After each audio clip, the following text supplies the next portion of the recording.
Right now, in this very moment, you're being evaluated. Not by surveillance systems or institutions, but by every person whose path you cross. Each interaction is a subtle negotiation, a wordless exchange where your social position is constantly being measured and tested. Here's the uncomfortable truth: most of us unknowingly sabotage ourselves every single day.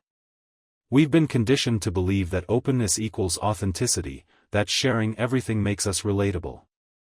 Niccolò Machiavelli, the Renaissance political philosopher, understood something different. He observed that everyone sees what you appear to be, few experience what you really are. When you broadcast every thought, plan, and feeling, you strip away the very thing that gives you influence, mystery. You hand others a roadmap to your vulnerabilities.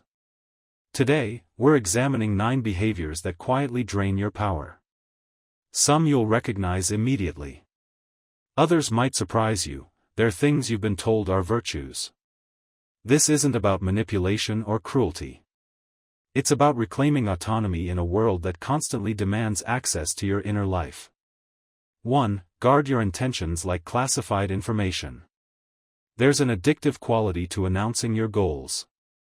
The moment you tell someone, "I'm starting a business," or "I'm getting in shape," your brain releases a small hit of satisfaction, as if you've already accomplished something.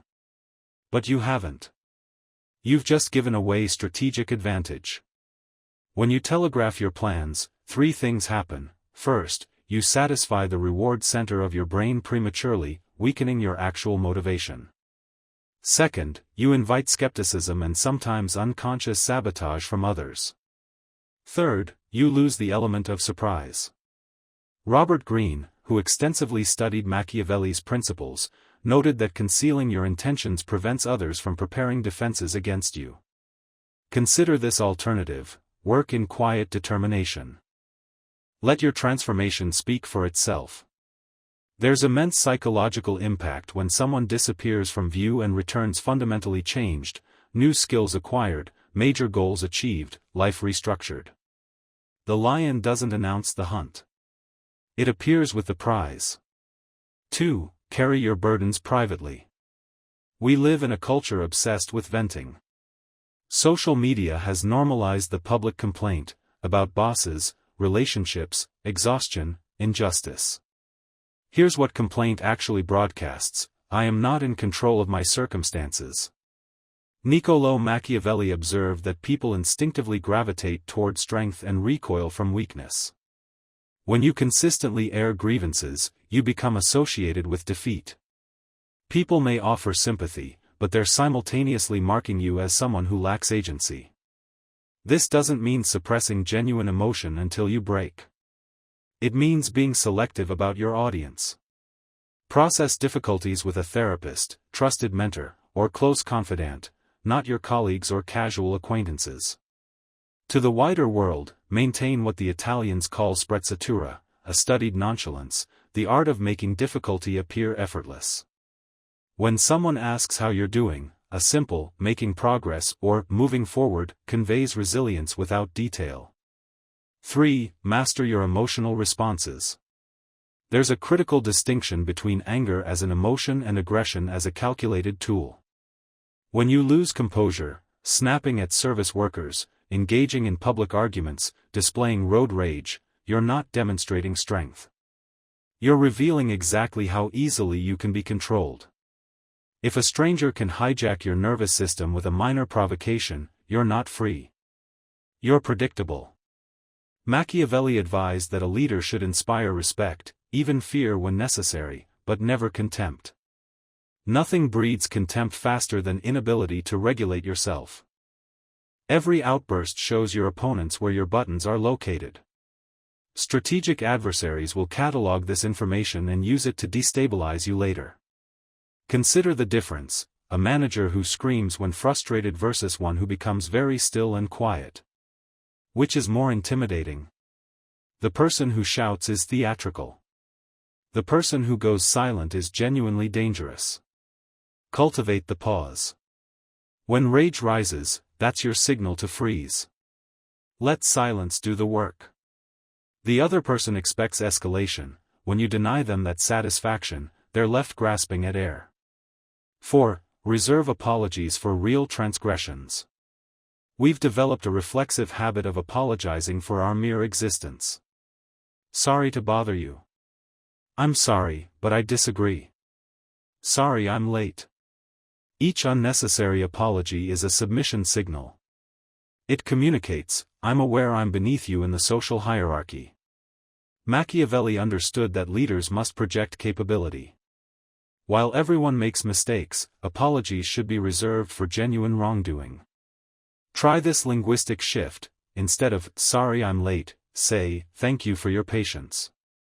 Instead of, sorry to disagree, say, I see this differently. Feel the change?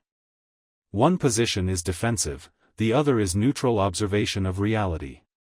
Chronic over-apologizing invites exploitation. People begin to blame you for things simply because you're so quick to accept blame. Save your apologies for when they carry weight, when you've broken trust or caused actual harm. Then apologize once, sincerely, and rectify the situation. Don't repeat the error. For everyday friction, stand your ground. You don't need permission to occupy space. 5. Keep your financial status ambiguous. Money triggers primitive responses in human psychology. Display poverty, and you're treated with pity or ignored entirely. In the harsh calculus of social dynamics, lack of resources suggests lack of capability.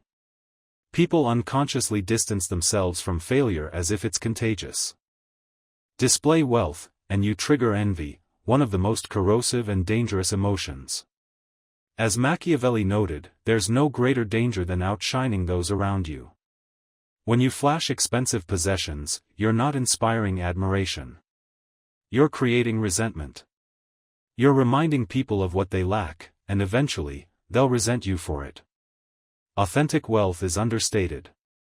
It's evident in quality over quantity, in subtle markers rather than obvious displays.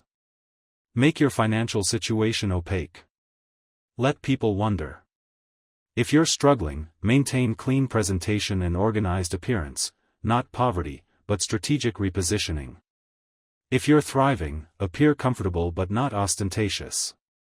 Financial ambiguity protects you from both parasites seeking handouts and predators seeking to take your position. Your resources are a tool. Keep them concealed until deployment is strategic. 6. Become a vault for information. There's a hierarchy in conversation. Exceptional minds discuss ideas and concepts. Average minds discuss events. Limited minds discuss other people. Gossip is social currency for those who have nothing substantive to offer. When you participate, you might feel momentarily connected to your listener, but you're actually destroying your reputation.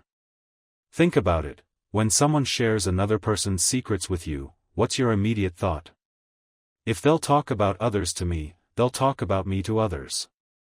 You instantly distrust the gossiper.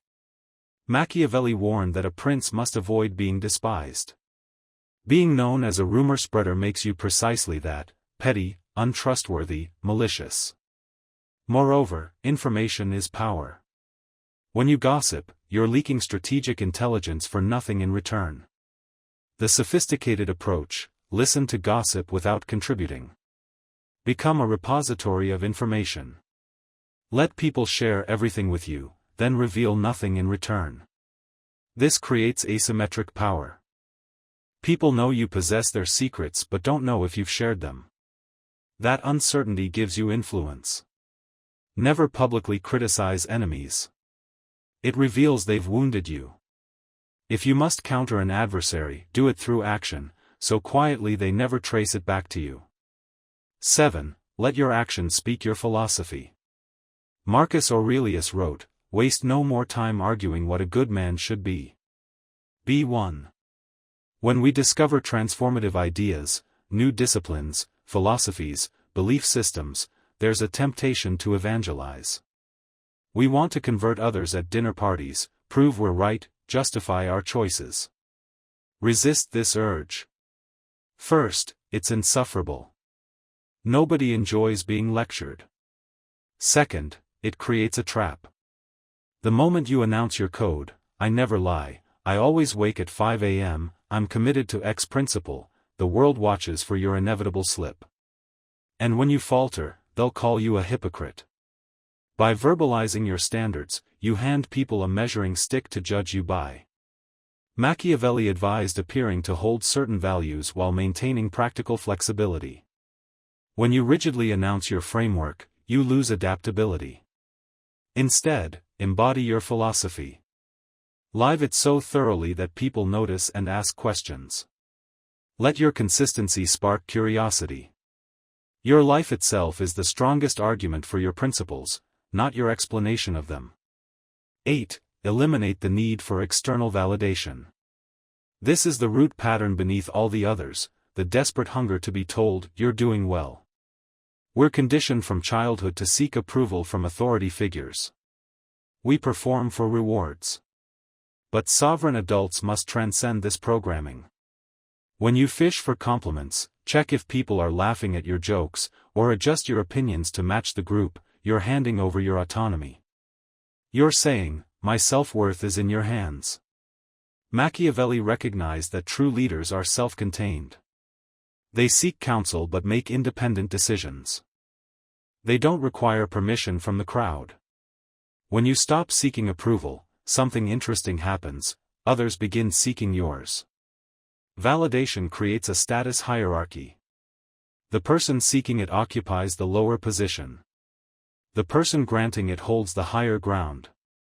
The only validation that matters is self-assessment. Did you honor your principles? Execute your plan?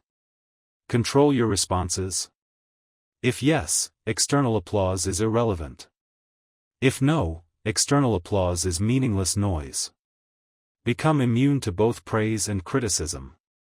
They're opposite faces of the same manipulation. If a compliment can elevate you, an insult can destroy you. Reject both. 9. Protect your vulnerabilities. Contemporary culture promotes public vulnerability as courage. Share your trauma. Display your struggles. Cry openly. Machiavelli would recognize this as strategic suicide. Vulnerability has its place, in private spaces, with people who've earned access to your inner world. Not on social platforms. Not in professional settings. Not with casual acquaintances. The world isn't a therapy session. It's a competitive landscape. When you bleed in the water, predators don't feel empathy. They feel opportunity. When you publicly reveal deep insecurities, past traumas, or core fears, you're providing a blueprint for manipulation. You're identifying your exact pressure points. "I have abandonment issues" translates to, "threaten to leave, and you control me." "I'm insecure about my intelligence" means, "make me feel stupid, and you win." Yes, you must face your demons. Yes, you must integrate your shadow. But do this work privately, in your internal forge. When you step into public view, wear the armor. This isn't about being inauthentic. It's about being protected. Leaders maintain composure not because they're superior, but because they represent stability. Keep wounds covered until they've healed into scars. Then you can share the scar as a teaching moment, not the wound as a plea for help. The transformation. When you eliminate these 9 behaviors, you'll notice a shift. You'll speak less. Complain less. Explain less. People will ask if something's wrong. "You're so quiet lately." They'll prod, trying to provoke the old reactive version of you back into existence. They preferred that version, it was predictable and easily influenced. Hold your position. In that silence, you're cultivating gravitational pull. By removing these behaviors, you're removing the handles the world uses to grab and steer you. You become smooth. Untouchable. Unreadable. You'll observe more because you're not performing. You'll finally see clearly, the patterns in others, their insecurities, their manipulations, their desperate approval seeking. Once you understand the game, you can no longer be played by it. Machiavelli didn't teach these principles to create villains. He taught them to ensure survival in treacherous environments. He wanted people to navigate the court of snakes successfully. The world is loud. Everyone screams for attention, validation, sympathy. Be the one who stands still. Be the one who observes. Be the one who keeps their cards close. But here's the final challenge: once you close the gates on your public persona, you're left alone with your thoughts. For many, that's the most terrifying place of all. You've learned to shield yourself from external chaos. Now you must learn to govern the kingdom of your own mind. That is the true battle. That is where mastery begins.